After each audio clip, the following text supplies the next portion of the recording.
Okay, so before we incorporate our sweet tea into our brewer, which we actually checked, not leaking, which is great, is that we need to make sure that the tea is cooled down to room temperature and that the culture is also at room temperature. So for those of you that got your culture during wintertime, if you place it in the glass jar like we did in the very beginning, be fine, because while all this is going on, it will kind of go from cold to room temperature, just like this is going to go from hot down to room temperature.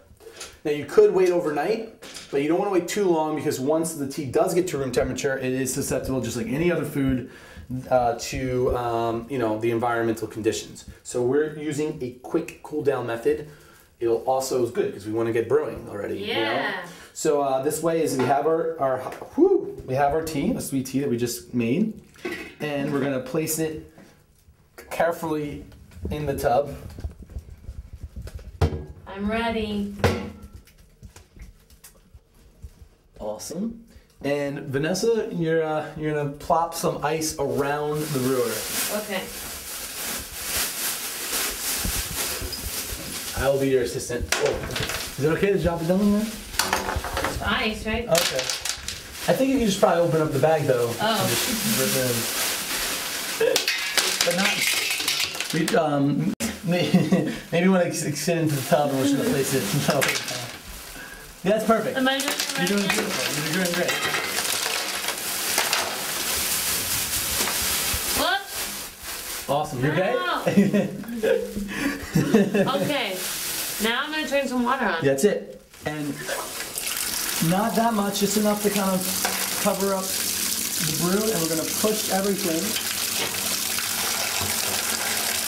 close. And that should be enough. That's great. Oh yeah? Really? Yeah.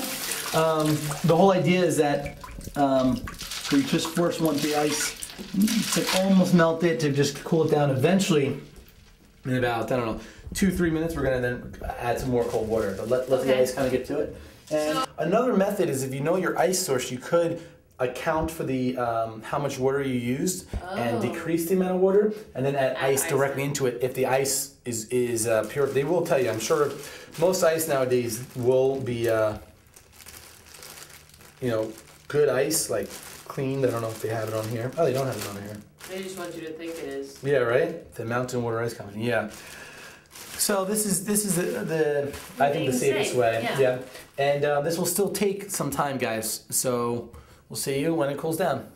We just want to show you real quick that we did eventually raise the water level up, but the reason why we were so mindful about doing it slowly is because, see, what do you see? Floating. Yeah, a floating Kombucha bath. Kombucha bath. So just be careful not to fill it up all the way and that your thing kind of tips over. Again, if you're doing this in the sink, you won't have, I guess, the same, as much as an issue. And we still got the steam coming up. And It feels so good. Just a little quick tip to show you guys.